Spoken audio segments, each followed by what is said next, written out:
a Stranger Than Heaven mini showcase. This game, I mean, I know, Michael, it had jumped out at you right from the start. Like it before it even had a name, an official title. It was I forget the code name, but we now have a really deep look at this thing. And I think we're going to spend a few minutes on this because I think we were all pretty darn impressed. Michael, I'll start with you. Yeah, this is RGG Studio's next game, and if you know who they are the creators of the Yakuza franchise, which is now the Like a Dragon franchise. They also did Judgment, and this is very much in their house style, but they are kind of expanding the scope of what they do. I guess I didn't know this going into it, or there were hints of it, but we got confirmation that this is tied to the Yakuza universe, and it takes place in the same universe, has a similar trajectory. If you know who the Tojo clan is, this is kind of the origin story of the Tojo clan on top of a bunch of other things.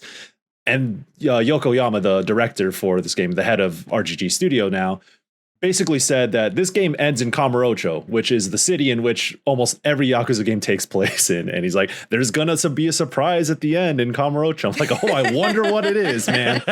I mean, I'm here for their crime drama. They're so good at that.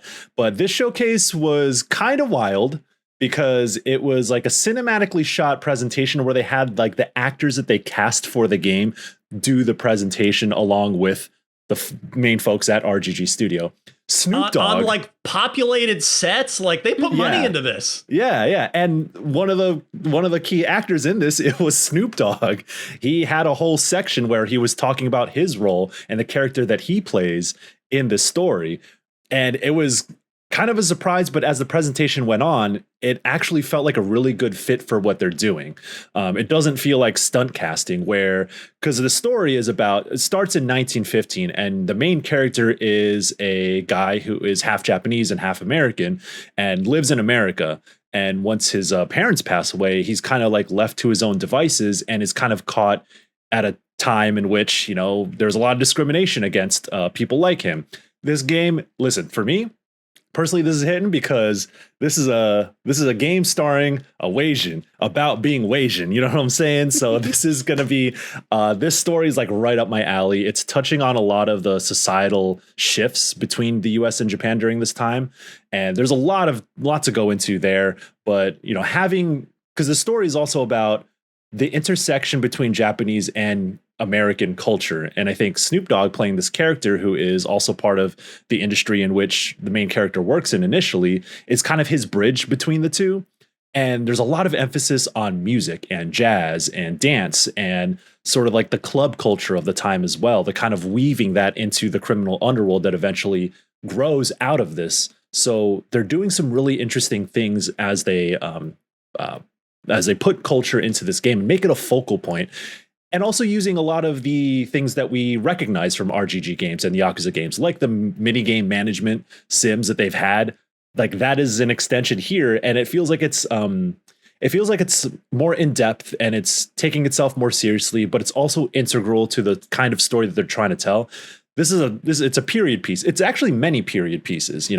Initially they said starts in 1915, 1929. 1939, 1951, 1943, and then ends in the 60s. So they're taking all of these pivotal moments in Japanese history and American history as well, and trying to tell multiple period pieces and also weaving it into the origins of the criminal underworld that we know as the Yakuza. So there's so many interesting avenues in which they're going with this. They have Snoop Dogg, but personally, I love that they casted Otto, who is a J-pop idol. Miranda, you are familiar with Otto? Yes, also very familiar. Incredible voice. Incredible talent. One of my favorite singers, period. Yeah. The modern J-pop has some of the best performers, best singers. Otto is one of them, and she's playing a character in this game.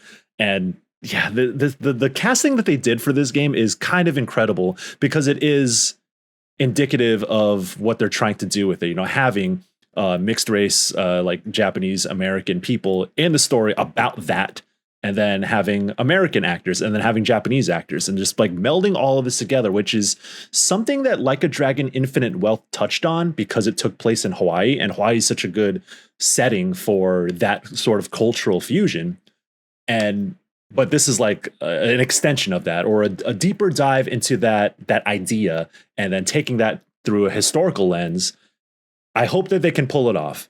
I have faith that they can. RGG has done it really, really well in the past. If you played Yakuza 7, I think they really did a good job about casting a lens on how Koreans and Chinese folks are treated in Japan, especially in the on the streets and in general society, and how tumultuous that can be, even in a modern day. So I think they had some really smart messages in Yakuza 7. And I don't think that they've really done that well since then. I think they really screwed up with their casting in Kiwami 3. They touched on some interesting topics in Infinite Wealth, but didn't really go in all the way. So I hope that they can like come back to what they did with Yakuza 7, having social commentary that makes sense, and that is you know, a little bit more in depth, or at least gives it the time of day that it needs, because they are playing with a very sensitive time period. You know, World War II, Imperial Japan, and then after World War II, the atomic bombs drop, and then there's like this wave of American culture that just takes over Japan, and like that is a very like sensitive topic that is very interesting, that is worth digging into. You just kind of got to know what you're working with. So I have faith that RGG can do it, and I want to see this game. Miranda, what do you think? I am so stoked. I posted this on Blue Sky, but basically every time they show this game, it just looks cooler. It just keeps getting cooler. And to your point, Michael, so whenever I think about Yakuza or Like a Dragon, I think about the mini games and how silly they get. So for context, I actually haven't played one of these games because I've been really intimidated. Yeah. It's just like, there's a lot. There's a lot. And I'm like, oh, I got to play this. And it always keeps falling off. But this one, I am so locked in. I'm seated. I am ready. I have my whiskey ready. You know, like I got my glass picked out, like that kind of thing. It's that kind of vibe. But also one thing I appreciate, as you were saying, like this wants to dig into the history of Japan and how people are treated and how people make their way in the world from a very different perspective too than what we usually see. Some of it kind of reminded me a little bit. It's a very different story, but timeline wise, of a book called Pachinko that I really love. It's quite a popular book, but it does follow specifically folks of Korean heritage in Japan, and just sort of how they were treated there, and how people of mixed race are treated, and how people come up, and just like the time period and the cultural shifts that happen that are massive. So I think by having them put this over a longer period of time where things are changing so rapidly is going to be really cool. Oh, cool. Oh, Thank Pachinko, yeah. Such a good show. Yeah, the show. I actually haven't seen the show yet. I've only read the book. So I really want to reread the book. It's fantastic. But it's cool seeing like that a person's life through something that's so wild, and of course through their perspective in, you know, like the crime, the underworld part, right? Things change there too rapidly. But as you said with the casting, like at first I saw Snoop Dogg and I was like, what? And then they kind of got into it. I'm like, this totally works. Yeah. Like his acting in the game for the little clips really they had, good. I was like, that's good. This is good. Like, that's sick.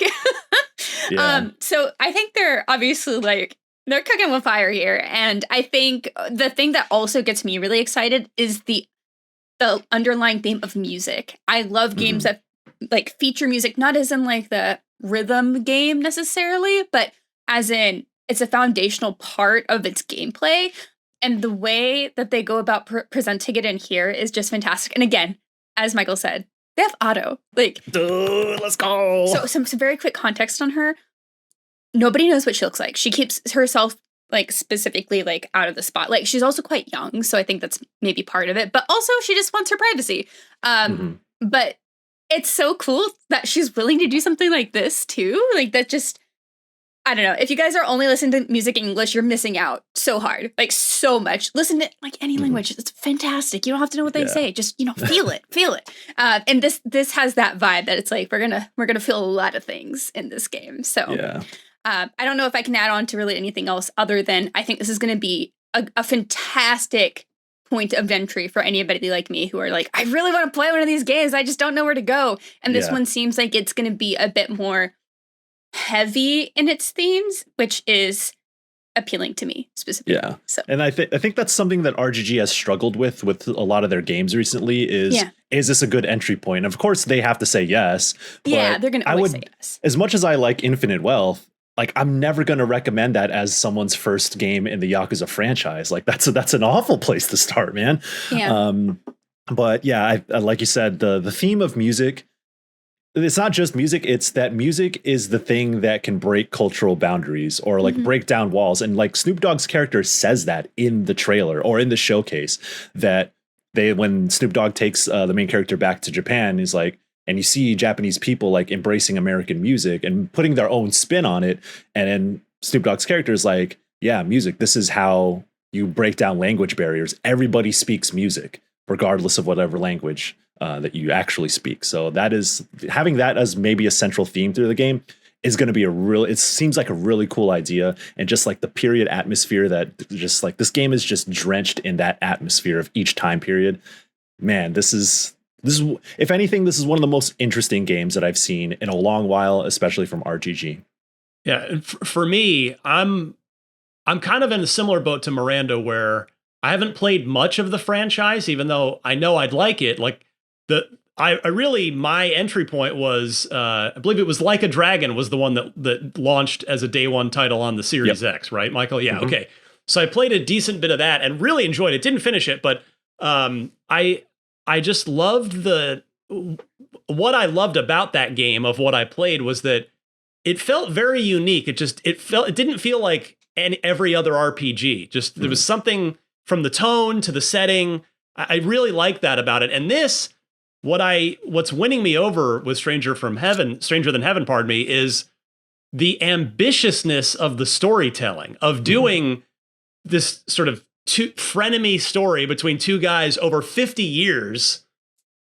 That's awesome. Like that's not something I see games do in any genre, whether RPGs, action adventures, really anything.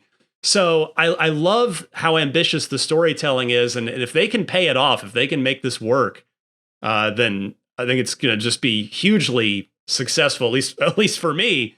So I was really won over by this. I was intrigued by the initial trailers, but this presentation completely sold me on it. And it looks like we're not going to have to wait too long. They said it's out in the winter. So that notoriously, it's a little ambiguous, means as early as December, probably not December because not many games ship in December at all traditionally, but especially this year, if GTA is coming out in mid-November, you don't want to ship in December. I was going to say, we have seen more and more big games go in December, and I know this vividly because that means my team has to work more when we're trying to wind down, and I'm like, dang it, but then it's kind of fun too. And usually it's Ubisoft, so they're not with Ubisoft, so I think we might be okay. The Avatar, Frontiers of Pandora was a December game. You go all the way back, like I believe Far Cry 3 was a December game, because I remember Mitch Dyer having to like frantically. He actually gave the team a presentation to be like, we gotta get this in for Game of the Year consideration, guys. Here's why I love it. So you're right, Miranda. For some reason, Ubisoft seems to be like December above all other publishers favoring December, but I would certainly put my money on January or February for the release of this game. Hopefully February. Yeah. I think I said this in Slack that when Final Fantasy VII Rebirth said it was coming in winter, that game eventually came out February the following year. So I feel like that's a good time too. And we've talked about in the past about what time is good for games to come out. And I feel like we've had a lot of bangers in February that have like have stayed the conversation. Like Elden Ring came out in February of its year. And like I said, Rebirth came out in February of its year. So it's not a bad time to drop a game when everyone else is kind of, looking at the fall season as the time to drop. So I would accept that. Well, speaking of bangers, one hit Game Pass this week. It is next in my queue. I actually just downloaded it before we got started. Thanks for checking out this clip from Unlocked, IGN's weekly Xbox show. If you enjoyed it, don't forget to watch the full episode at youtube.com/IGN Games. New episodes of Unlocked drop every Thursday on IGN Games, IGN.com, and your favorite podcast platforms. Thanks for watching, and we'll see you next time.